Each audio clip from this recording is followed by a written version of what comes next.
It is no secret that Wuthering Waves is one of the biggest gacha games that has been released currently this year. It has even been compared to the gacha gaming giant and the most famous gacha game called Genshin Impact, and the creators of Genshin called Hoyoverse acknowledged them as a threat, forcing them to listen to their community, which they never did before the release of Wuthering Waves.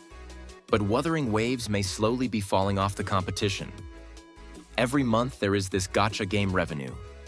Of course, this is not truly accurate, but this is the most information that we could get on gacha games because most gacha games don't make their revenue public.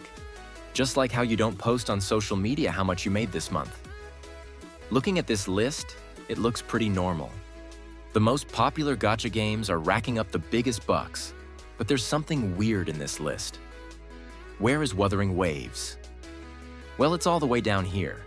Though it may look low in the list, 10 million of gacha game revenue in just a month is still crazy on itself. Everyone should understand that just because the revenue of a gacha game is not in the top 10 doesn't mean that it is failing. But for a gacha game that has been hyped up by the community and is always compared to Genshin Impact, and has in fact even been called the real Genshin killer, this is, for lack of a better word, disappointing. Last month, their revenue still isn't up to par to Genshin Impact. In fact, it is not even close. That is why a lot of players are quick to say that Wuthering Waves is dying. The recently released gacha game of Hoyoverse called Zenless Zone Zero has literally been consistently on the top 10 most revenue every month since the release of the game. Whenever I go to bed at night, my midnight thoughts always hunt me, saying that what if Wuthering Waves is on its way to do a tower of fantasy? The game is by no means bad. In fact, it has implemented all the things that Genshin Impact has been ignoring for the longest time. The gameplay is arguably better. They are also known to listen to their community, and they're known to give significantly more rewards than Genshin Impact. If Wuthering is really that good, why are the players not spending more money investing in this game? Here are some of the reasons why I think Wuthering Waves is not racking up as much money as the other popular gacha games. The first reason is because the early release gave us a lot of free stuff since the release up to the current, with Xiang Liao being given to us for free this September. Wuthering Waves is really feeding us well. They're just casually throwing lustrous tides left and right just to keep the player base happy. This means that light spenders don't have any reason to spend money into the game, which is a huge part of gacha game revenues. The second reason is that the launch was so buggy. These bugs are so extreme that some players can't even play it. I'm pretty sure that most mobile players, which could be a huge chunk of the revenue, probably already gave up on the game and just continued on playing Genshin Impact because there was a huge update in that game at that time.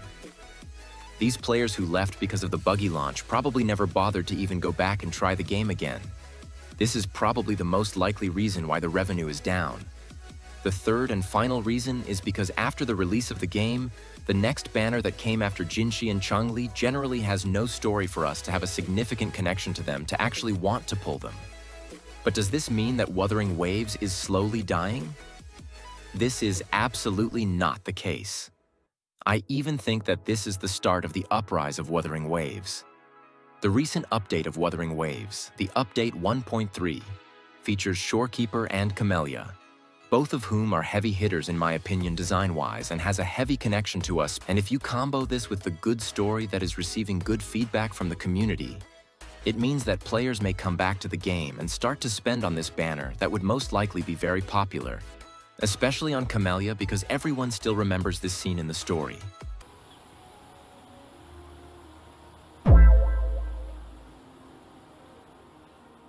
This would make the revenue of this game to skyrocket. Maybe not up to par to Genshin, Honkai Star Rail, or Love in Deep Space, but it would at least double the revenue that Wuthering Waves is currently continuously getting every month. Keep in mind that this game is still in its early stages. We could see that the developers are still continuously listening to the community. But the main reason that I quit Wuthering Waves for 2 months is because when I successfully pulled Yinshi, there is this chest that gives us a free 5-star weapon. Now my dumbass didn't bother to check what type of sword Yinshi uses, so I got the wrong weapon in the chest and became so tilted that I took a break on the game. I just came back recently because of the good feedback that the game is getting, and this could most likely be the case on other players. For the other gacha game that you guys are playing that is on the lower side of the revenue, remember that if your gacha game is at least making $500,000 a month, then you guys are practically chilling. After all, most of the gacha games doesn't have people like this.